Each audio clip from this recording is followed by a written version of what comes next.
lang may forever pa ang buhay. Nakita mo na ba ang iyong forever? Hindi. Na seryoso sa iyong pagmamahal, na handang ialay ang kanyang buhay sa iyo.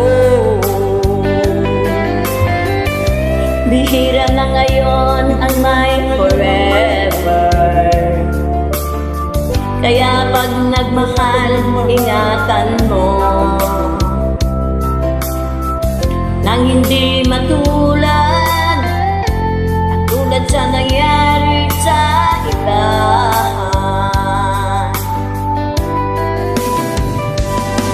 Respeto sa isa't isa,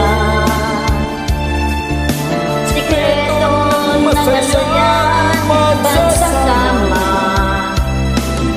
Problema'y pagsapan lang, Hindi na lumala, kaya ayusin natin.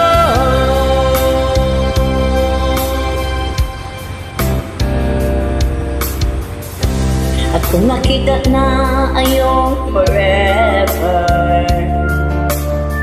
kailangan mo lang ay maging tapat.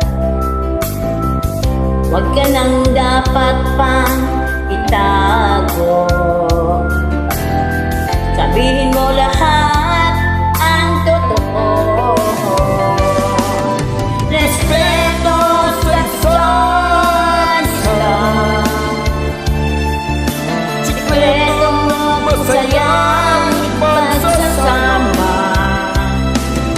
Problema'y pagsapan lang, Hindi na lumala, di na lumala.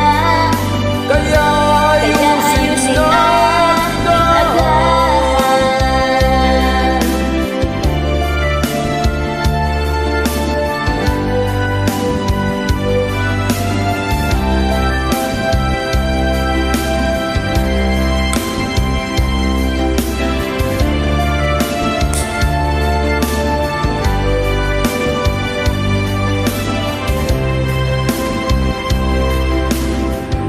Respeto sa isa't isa, reto ng masayang pagsasama. Problema'y pagsaban lang, nang di na